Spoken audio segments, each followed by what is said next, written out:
guys, this is Insurance and Finance live from the headquarters of Digital Scouting in Hamburg, Germany. Today we have a very special guest. We have on our Superstar series, Guy Kawasaki, co-worker of Steve Jobs, founder, investor, best-selling author, and chief evangelist of our favorite design tool for sure, Canva, and podcast host of the Remarkable People's Podcast. Guy, thank you very much for joining us. It's my pleasure. Thank you for having me.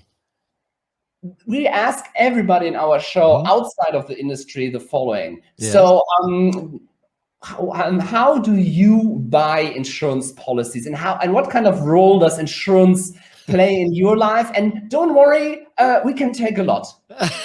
I have been using Allstate for about, 40 years or so. So I have all my life insurance, my auto insurance, my, residential property, basically everything with Allstate. It's an interesting question, an interesting topic, not because it's like the insurer. There are a lot of great insurers out there, but they are at one. Probably you would get a dime or two somewhere cheaper. Why are you staying with one? Because in the past, when I have filed claims, the claims have been fast and generous.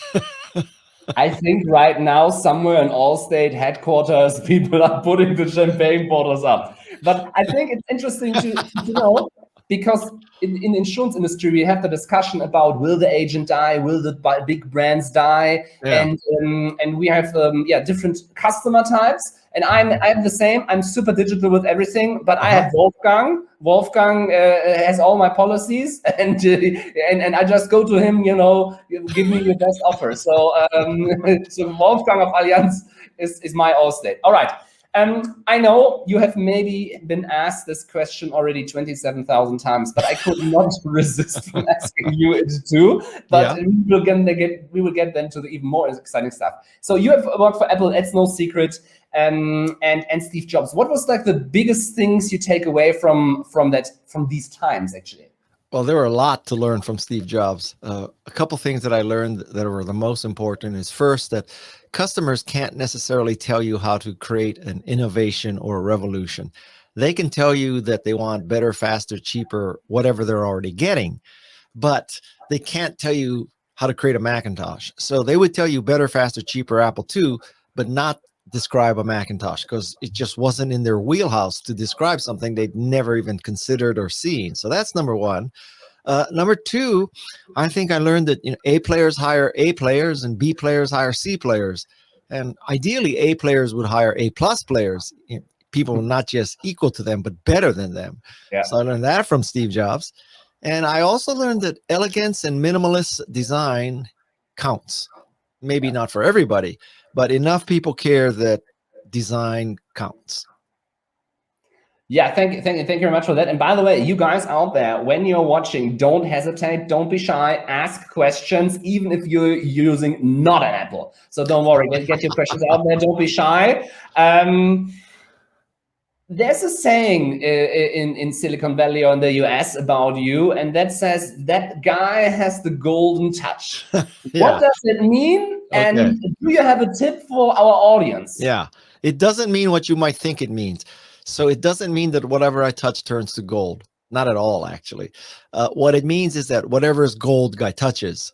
And by this, I mean that the key to successful marketing, sales, and evangelism is not necessarily the sales, marketing, or evangelism, but what you're evangelizing, selling, and marketing. So my theory is that it's very easy to sell, market, and evangelize something great. It's very hard to sell, market, or evangelize crap. So, find, affiliate, or create something great, and all of marketing falls into place. That's a great thing. The problem a lot of insurers, from big multi-billion-dollar companies to small insurers or banks and agents and brokers out there have, it's very difficult to estimate what is really a buzz, what's hype, what's really innovation, so what is your internal criteria when you analyze something and say, that's maybe worth becoming part of Guy's Golden Touch? Yeah, well, I think a lot of it is, would I use it myself, or do I use it myself? Canva is an example of that. Macintosh, obviously, an example of that. But I feel your pain, because it is hard to know when you are in the presence of something great.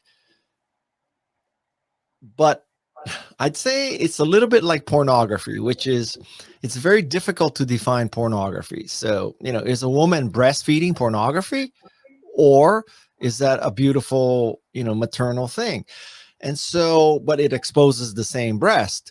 So I didn't mean to go down into this pornography. Oh, keep it coming. As long as I'm not doing it, I can go home later to my wife. I won't be in trouble. Yeah. But, so in a sense, pornography, the test is, it when you see it. And it's very difficult to describe and define. And I think great products are like that. It's very difficult to define, objectively. This is the checklist, but it when you see it. So when I'm an insurance executive and I see 27,000 different pitches, and I have no excitement and no alarm bells go off, then it would be, I would know when I see it. I think that's as good as it can get. Okay. Another proxy is, let's say you're an insurance executive and you're meeting with 27,000 startups. There's two tests, right? So one, does it move your pulse when you see it? And the second is, does the team come in and say, listen, we're a startup. We're two guys in a garage, two gals in a garage, a guy and a gal in a garage, and we're signing up 1,000 people a day. So in that sense, one of the proxies for a great product is that the dog, to use another metaphor, that the dogs are already eating the food. Mm-hmm. So, this is a case where, in the worst case, you may not think it's so great, but 1,000 people are signing up per day. You may be wrong. They may be right. So it's on one hand, does it move the needle inside me as an expert, as a very subjective expert, and are there numbers that beat me? That's a good one. I like the combination because a lot of experienced executives, they have like this the idea, it doesn't move my needle, so it's probably not good. And, I'm known as a rebel in the industry that, rants on stages and tries to push things. And on the other hand, sometimes you have numbers that are so ridiculous, obvious. I mean, for example, TikTok, we have a discussion about TikTok in the insurance industry. Can we use it or not? I mean, like, it's the most downloaded app for 2 years around the world. Yeah. Maybe we should think about this, And just kidding. Another test I would give you is that if you're a man, you could ask your wife, your spouse, because I think women have much better judgment when it comes to new products and services than men. Okay, we maybe cut this out later, even though it's live, so I don't have to discuss with my wife again. Just kidding. And one thing that's super impressive, when I may say this, is your network. Your network it's like unbelievable, and you see this also in the guests of your podcast, the Remarkable People podcast. I mean, you had Ariana Huffington, Jen Goldal, Tim Kendall, Tim Ferriss, Gary Vaynerchuk, a common friend. Shout out to Gary. Steve Wozniak, and many, many more. And I listened to your podcast, to a lot of episodes. And what I find, it has a very special, calm, super valuable atmosphere. Well, thank you. No, really, really, really. It's like very special. And I listened to a lot of podcasts. Why did you start it? Especially considering your track record, and how do you achieve this very special atmosphere? Well, I started it. There's two reasons. One is, I almost feel like I have a moral obligation because I have the ability, because of whatever, to get those kind of guests. So, the ability to get those kind of guests is a very great honor. So if I can get them, and if I can get them to explain how they became remarkable, I think that is good for the world to hear that. So that's number one. Number two is, I would like podcasting. This is pre-pandemic. I would like podcasting to replace my business travel. So I'd rather sit in a studio and do podcasting than travel all over the world. I'm tired of traveling. So I haven't traveled. I haven't gotten on a plane since last March, and I am happy. I did, but don't tell the government that I did. Yeah.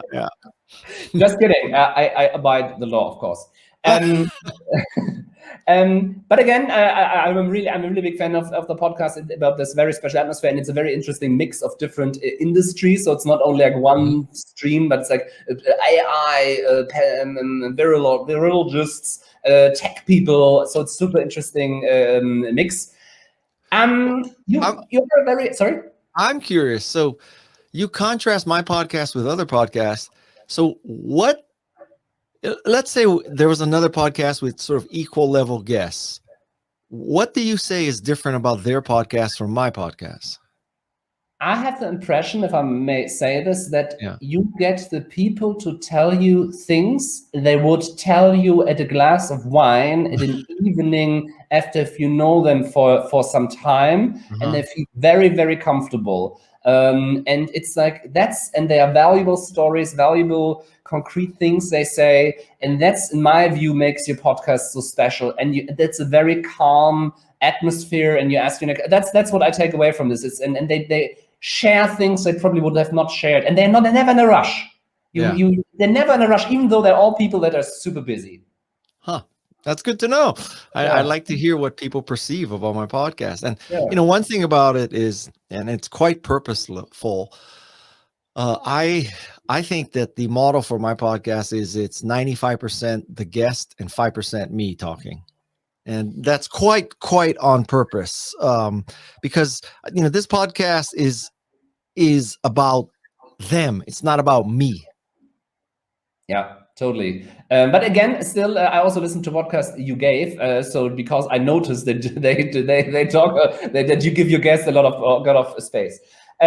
So what I really also, maybe one step back, you are also a very sharp analyst of society, if I may say, in business and tech. And in one podcast, and I laughed a lot, but in a very positive way, you described the fight between the poor old New York Times and Lonely Boy 15 when it comes to launching products. Yes.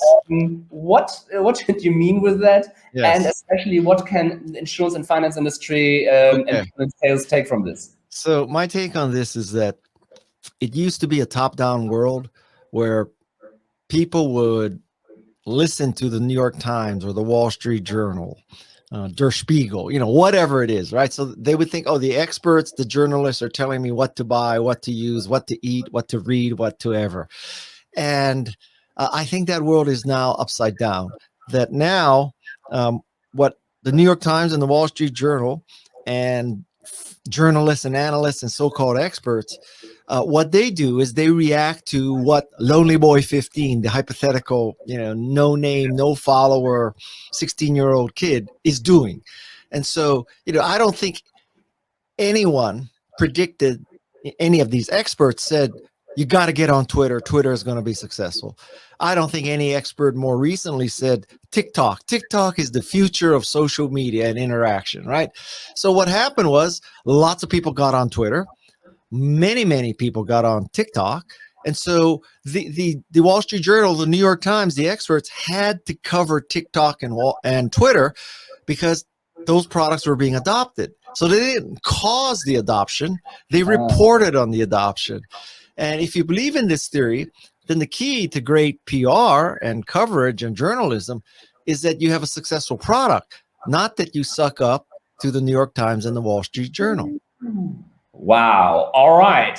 And for large incumbents and large corporations, it's super hard to really adapt to innovation and these changes and these shifts in society. What you described is just a dramatic shift. And by the way, I'm a funny byproduct, or Gary said, I'm a funny byproduct of this shift too, because like an insurance nerd 7 years ago, I was selling insurance policies on the street. Yeah. Like I have 28 bosses and no one below me, and now I'm like this insurance guy around the world. Really funny story, because I started social media and actually was ranting on stages. But insurers and banks find it super difficult to adapt to these changes. And you have been very successful with that. What kind of tips do you have, decision makers? Guy does not have any banking and insurance regulation. That's the difference. Well, at one level, certainly, right? So I have much fewer legal requirements and regulatory requirements, but that may be half of it. The other half of it is that I am open to change. Indeed, I welcome change. And I'm not sure that that's true of everybody. I think so too. I began my talks at the beginning, like 2017. I began my talks always, and if you feel offended by my talk, Yeah. I intended it. Just kidding. All right, but I'm actually a nice guy. Don't get me wrong. Okay. You are you're an also investor, as I understand, evangelist, and I think in that capacity you have heard a lot of pitches from startups, not only innovation, but from startups. And there are also a lot of insurance startups around the world, service providers taking part of the value chain, or even full stack insurers. What excites you when? And I heard also a podcast where you talked about like some sort of presentations you are really annoyed by. Yeah. So what does it take to excite Guy Kawasaki when I pitch you something? And don't worry, I won't pitch you anything. Well, I would. There's some sort of foundations, right? So first of all, I want this pitch to be short. I don't want any bullshit adjectives. I don't want to hear your story, your life story, because everybody's life story is made to sound interesting in a pitch. And so it doesn't really, whether you went to Harvard or Stanford or you have a PhD or what, well, my PhD in engineering counts, but I would say your educational background is interesting, but it's not the key. The key really for me is the product. And so when people pitch me, I just want to see the product. I mean, if I see the product and I like it, then I'm curious about your education and work experience. But if I see the product and it's crap, I don't care if you have a Harvard MBA and you work for Goldman Sachs or McKinsey or Accenture. It means nothing because your product is crap. So the key is, how great is your product? It's super interesting because there's a theory and a movement, especially here in Europe, in tech startups, especially those startups that do actually a great tech job. And I only can talk about tech and insurance. I have no clue about anything else. But there are some really great tech people that have very good technology, like solving a real problem. I don't know, in reinsurance, direct insurance, relationship accounting, or something like that.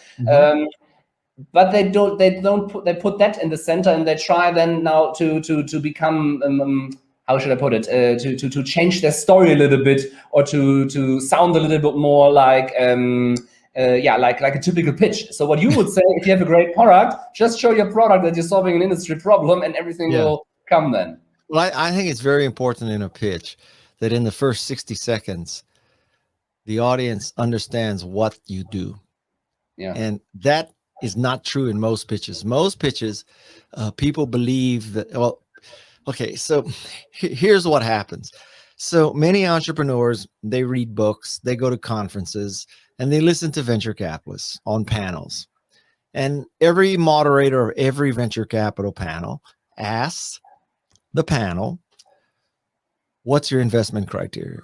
And every panelist says that I invest in people, which, if you think about it, is total bullshit, because at the time you had to invest in Apple or Cisco or Yahoo or Pinterest or Instagram or Facebook or Google. The team was not a great team. They were undergraduates. Maybe they were graduate students. They had no business background. They had not built anything before. And so, I don't think you can tell about a team at the point that they're pitching. And so when a venture capitalist says, I invest in the team, what the audience hears is, oh, so when I pitch this VC, I have to talk about the team first, because that's the most important. So they do all these gyrations about trying to prove they have a world-class team when it's total bullshit, because the fact is, if they're trying to raise early seed money, if they had a world-class team, they probably wouldn't be pitching you. So by definition, if they're pitching you, they don't have a complete team. So why are you trying to put lipstick on a pig and prove that you're something that you're not? And so they go through all these gyrations about, my family came over from Germany to America in the 1800s, and they settled in Connecticut, and they opened up the first grocery store. And then they were very successful. So they created a fellowship and donated a building to Yale. And so I went to Yale, and after Yale, I interned at Goldman Sachs. And after Goldman Sachs, I went to Accenture. And after Accenture, I went to McKinsey. And all this time, I had a fascination with tech. And now I've started this company, and like, I don't give a shit about your entire background. Just tell me what you do. Okay. This is for sure one of the funniest. Okay. I totally feel you. But you said let's talk about tech. Let's talk about product. But you mentioned people. We are also very open always for interns. And since we have a big TikTok account, a lot of interns come to our company or a small company. And we are open for all ages, grades, background. If you have a bad grade, a good grade, as long as you want to conquer the world, I actually really don't care.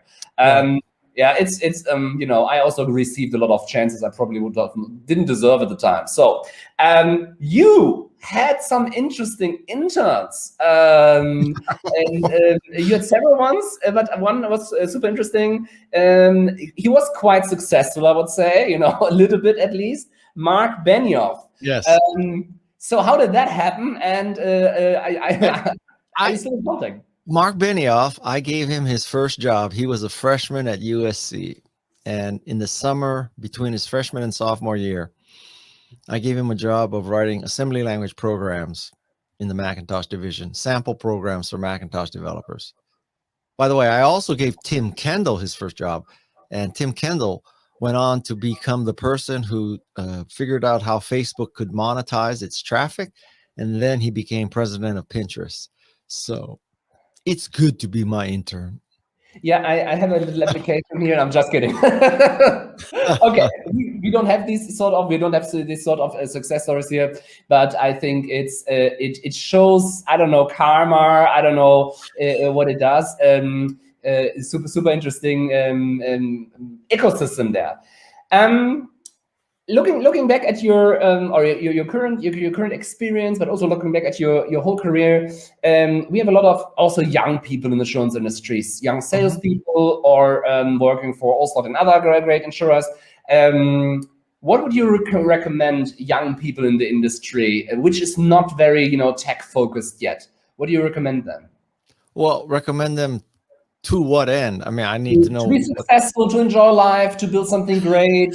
I mean, I don't say to become the next Guy Kawasaki or the next Steve Jobs, but just to take some lessons and some fails. I guess I have two pieces of advice. One is, ultimately, what's going to determine your success is your grit. That is how willing you are to work hard. There are plenty of smart people who are not willing to work hard. I guess there are plenty of dumb people who are willing to work hard too. But my point is, it's about grit. It's about attitude. The second thing I would encourage a young person to understand is that one of your goals in your career is to always make your boss look good. Yeah. The concept that I'm going to make my boss look bad, I'm going to show people that I'm better than my boss, and then I will be promoted above my boss. I have never, ever seen that work. So the way it works in the real world is, as your boss progresses, you draft along behind him or her. So as she or he gets promoted, you also rise. And at some point you have enough experience, you step out and you go into some other industry, some other company. But the concept is, I'm going to make my boss look bad, then I'm going to get his or her job. That never, ever works. So don't do that. Your job is to make your boss look good. Yeah, and I believe in karma, and if you do something good, later something great happens, and if you do something bad, the funny thing is, a lot of people who believe in these principles, I met in university, and I don't see them around anymore. I don't know where they went.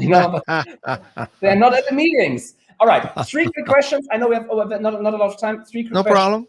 I'm writing a book right now. I wrote some before, but they were scientific books, and outside my mom and my dad, probably only 2 people in the world read them. That's okay. They were meant for that.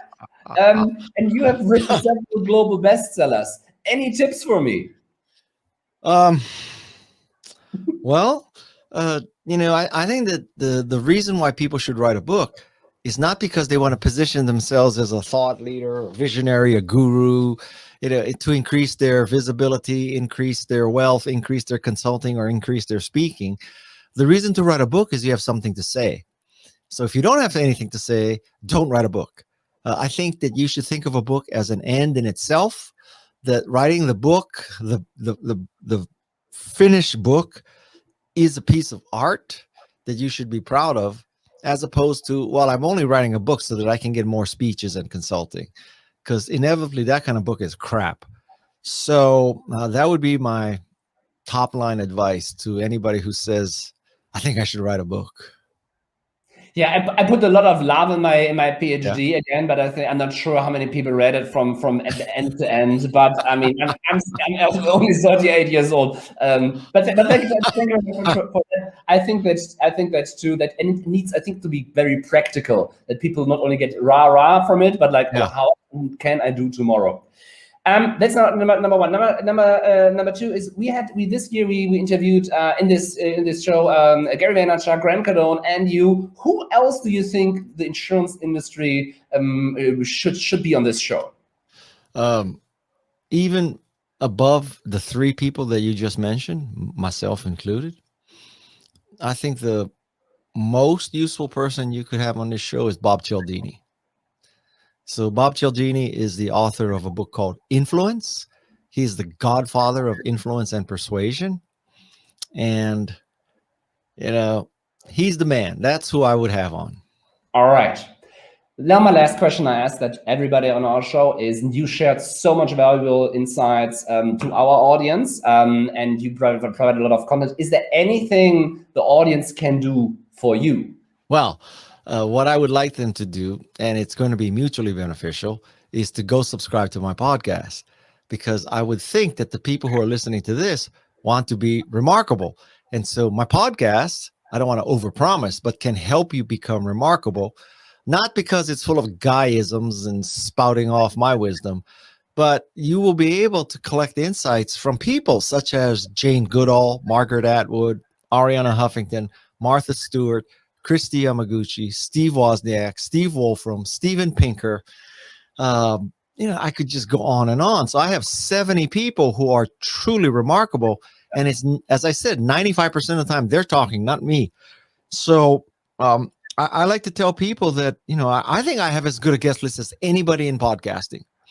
And I tell people that think of my podcast. This is an American metaphor, so I don't know how well it'll translate, but think of my podcast as NPR without the pledge drive.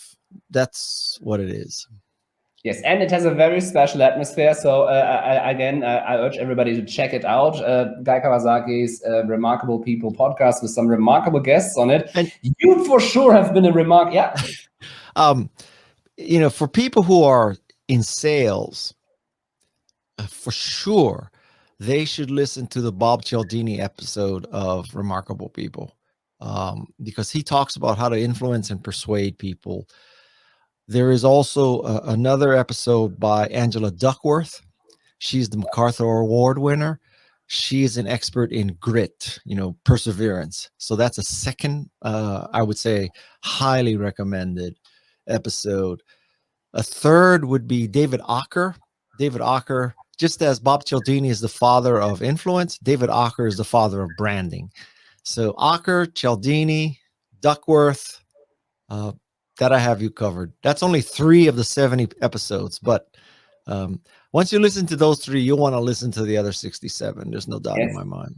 As it happened to me. So, Guy, thank you very much. You for sure also have been a remarkable guest on our show. And thank you very much for everybody here also taking part. I don't know why you were so shy and did not, Guy, ask any questions. Sometimes we have like dozens, hundreds of questions today, not a lot.